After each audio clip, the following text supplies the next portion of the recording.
Students, आज हम लोग बीएड फर्स्ट ईयर के अंतर्गत पेडागोजी ऑफ फिजिक्स जो है हमारा, उसमें जो है हमारा बल का टॉपिक चल रहा था। तो देखिए, हम लोगों ने जो है पिछली कक्षा में जो है बल के बारे में अध्ययन किया था। उसके अंतर्गत हमने पढ़ा था कि बल का अर्थ हम लोगों ने किससे लिया था? धकेलने से। धकेलना, ठीक है। अर्थात जब हम किसी वस्तु को जो कि विराम अवस्था में है, विराम अवस्था में होती है, उस पर जब हम विराम अवस्था में अगर कोई वस्तु है, ठीक है, उस पर हमने क्या करा? उसे धकेला। तो धकेलने पर जो उसमें जो भी कह सकते हैं कि जो भी क्रिया हुई वह हमारी क्या कहलाती है? बल, ठीक है। तो विराम अवस्था या फिर प्रारंभिक अवस्था जो उसकी होती है, उसमें जब बदलाव आता है तो वो हमारा क्या कहलाता है? बल। फिर उसके बाद हमने पढ़ा था कि परिणामी बल जो होते हैं उसका क्या क्या प्रभाव हमें देखने को मिलता है। उसके पश्चात हमने पढ़े थे प्रकार। बल के प्रकार पढ़े थे, जिसमें हमने सबसे पहले पढ़ा था हमारा पेशी बल। पेशी बल, ये ऐसे कह सकते हैं हम पेशीय बल। अब देखिए, पेशीय बल में हमने पढ़ा था कि हम दैनिक कार्य जो भी करते हैं उन पर जो भी बल लागू किया जाता है या फिर दैनिक कार्यों पर किया जाने वाला कह सकते हैं लागू किया जाने वाला बल क्या कहलाता है? पेशीय बल कहलाता है। फिर उसके बाद हमने दूसरा पढ़ा था, वह था हमारा यांत्रिक बल। यांत्रिक बल के अंतर्गत हमने देखा था कि इसके अंतर्गत जो है दो वस्तुएं या फिर हम कह सकते हैं कि जो दो वस्तुएं होती हैं वह सीधे ही संपर्क में आती है, जिसमें एक वस्तु तो विराम अवस्था में होगी तथा एक गति स्थिति में होती है। तो दैनिक कार्य, दैनिक पेशीय बल का हम लिख सकते हैं दैनिक कार्य पर लागू। वही हम कह सकते हैं यांत्रिक बल का दो वस्तुओं में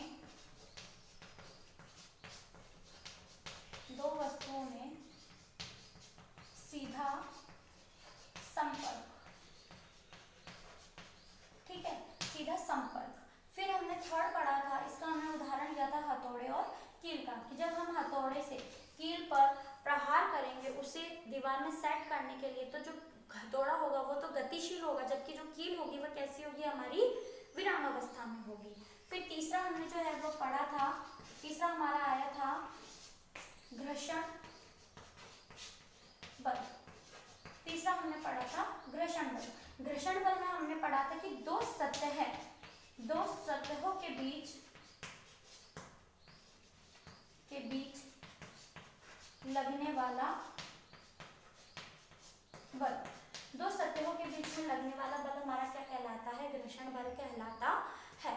अब हम देखते हैं, हमने गुरुत्वीय बल के बारे में पढ़ा था, लेकिन हमने उसे जो है पूर्ण रूप से जो है लिख करके नहीं पढ़ा था। तो आज हम पढ़ेंगे कि जो हमारे बल हैं, जो हमने कल 3 प्रकार के बल पढ़े थे, उसके आगे के प्रकारों की आज हम जो है चर्चा करेंगे। तो आगे के जो 3 प्रकार और हैं उनके बारे में जो है आज हम चर्चा करेंगे। तो हमारे 3 प्रकार के हो चुके थे। आज हम बात करते हैं गुरुत्वाकर्षण बल की, यानी कि चौथा पॉइंट हमारा आता है गुरुत्वाकर्षण बल। अब गुरुत्वाकर्षण बल जो होता है वह क्या करता है? दो वस्तुओं के द्रव्यमान से आकर्षित होता है। यह बल दो वस्तुओं के द्रव्यमान से आकर्षित होता है। कैसे? देखिए, गुरुत्वाकर्षण बल का सबसे अच्छा उदाहरण है पृथ्वी पर हम लोग चलते हैं, वह भी हम गुरुत्वाकर्षण बल के कारण ही चलते हैं। अगर पृथ्वी में गुरुत्वाकर्षण बल नहीं होगा तो हम लोग क्या चल नहीं पाएंगे, अर्थात हम लोग गति नहीं कर पाएंगे। जैसे चंद्रमा है, चंद्रमा पर जो है गुरुत्वाकर्षण बल क्या है? कम है। उसके कारण क्या होता है कि लोगों ने, जैसे कि आप मान सकते हैं कि अगर हमारी पृथ्वी, अगर हम कहें कि हमारी पृथ्वी पर अगर गुरुत्वाकर्षण बल नहीं है तो हम जैसे ही यहाँ पे पैर रखेंगे वैसे ही हम क्या करेंगे? जंप करेंगे और दूसरी जगह पर पहुंच जाते हैं। अर्थात गुरुत्वाकर्षण बल जो होता है वह दोनों वस्तुएं, जैसे हम हैं, ठीक है, और हमारी जो पृथ्वी है, जिस सतह पे हम चल रहे हैं, उन दोनों के द्रव्यमानों से आकर्षित होती है, जिसके कारण जो है हम आसानी से गति कर सकते हैं, चल सकते हैं, घूम सकते हैं। तो गुरुत्वाकर्षण बल का होना बहुत ही आवश्यक होता है। फिर दूसरा हमारा जो पॉइंट आता है वो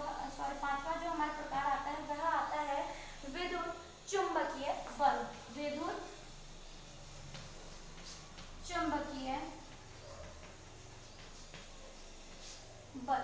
अब विद्युत चुंबकीय बल, विद्युत, ठीक है, विद्युत चुंबकीय बल। तो विद्युत का अर्थ क्या होता है, जहां पर आवेश होते हैं। तो विद्युत आवेशित वस्तुओं के कह सकते हैं कि दो विद्युत आवेशित वस्तुओं के बीच का बल, दो विद्युत दो वस्तुओं के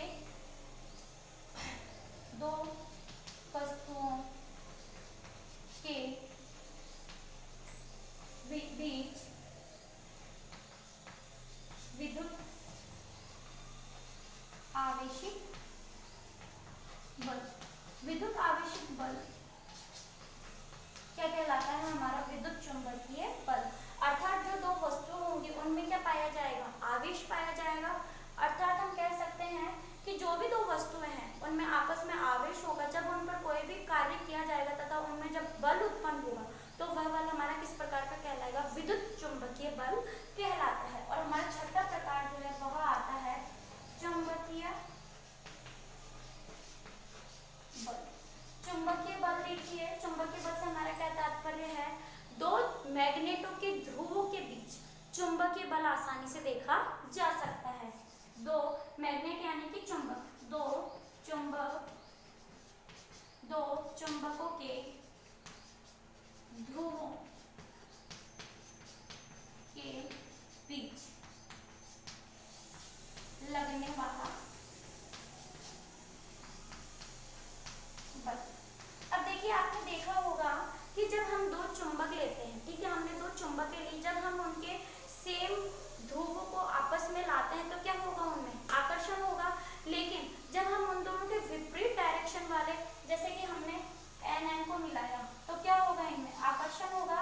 जबकि हम N और S को मिलाते हैं तो क्या होता है, प्रतिकर्षण होगा। तो यहाँ पे हम देखते हैं कि जब दो चुंबकों के ध्रुवों को बीच में जब हम दो चुंबकों को रखते हैं तो उनके बीच में जब यदि हम किसी कील को रखें तो उससे क्या होगा, उसके जो आसपास का जो क्षेत्र होगा उसके बीच में जो है चुंबकीय बल हमें आसानी से देखने को मिल जाएगा।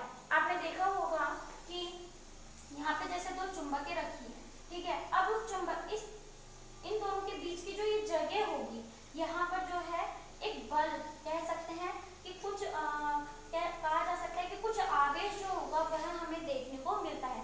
तो ये जो आवेश हमें देखने को मिला, ये जो बल हमें बीच में देखने को मिलता है वह हमारा कौन सा बल कहलाता है, चुंबकीय बल कहलाता है, ठीक है, लगने वाला बल। तो यह हमारा कौन सा बल कहलाएगा, चुंबकीय बल। तो देखिए, आज हमने जो है बल के कुछ जो प्रकार बचे थे उनके बारे में पढ़ा, जिसमें हमारा पहला आया था गुरुत्वाकर्षण बल। गुरुत्वाकर्षण बल जो होता है वह दो वस्तुओं के द्रव्यमान से आकर्षित होता है। इन चीजों को जो है आप थोड़ा गौर करना कि जो गुरुत्वाकर्षण बल होगा वह दो वस्तुओं के द्रव्यमान में होगा, जबकि घर्षण बल कहाँ होता है, दो सतहों के बीच में। फिर विद्युत चुंबकीय बल, विद्युत चुंबकीय बल अर्थात दो वस्तुओं के बीच विद्युत आवेशित बल, या कह सकते हैं हम दो विद्युत आवेशित वस्तुओं के बीच का जो बल होगा, यानी कि जब हम दो आवेशित, या कह सकते हैं जब दो विद्युत आवेशित वस्तुएं लेंगे तो उनके बीच में या फिर उनके आसपास जो भी हमें बल देखने को मिलेगा जिससे कि कोई वस्तु प्रभावित होती है, वह बल हमारा कौन सा कहलाएगा, विद्युत चुंबकीय बल कहलाता है। इसके अलावा चुंबकीय बल, जब हम दो चुंबकों को आपस में एक दूसरे के पास लाते हैं तो उन ध्रुवों के बीच में जो भी बल उत्पन्न होगा, चाहे वह आकर्षण का बल हो, चाहे वह कह सकते हैं कि प्रतिकर्षण का बल हो, जो भी बल उत्पन्न होगा वह हमारा क्या कहलाएगा, चुंबकीय बल कहलाता है। तो हमने जो है चुंबकीय बलों के, हमने जो है बलों के प्रकारों के बारे में पढ़ा तथा यह भी जाना कि कौन सा बल किस प्रकार का कार्य करता है। तो आज का आपका होमवर्क है,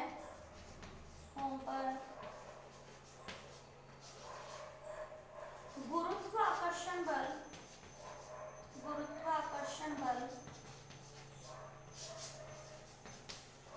तथा विद्युत चुंबकीय बल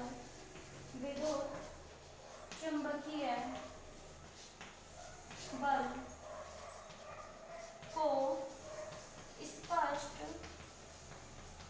कीजिए। देखिए, आज का आपका गृह कार्य है कि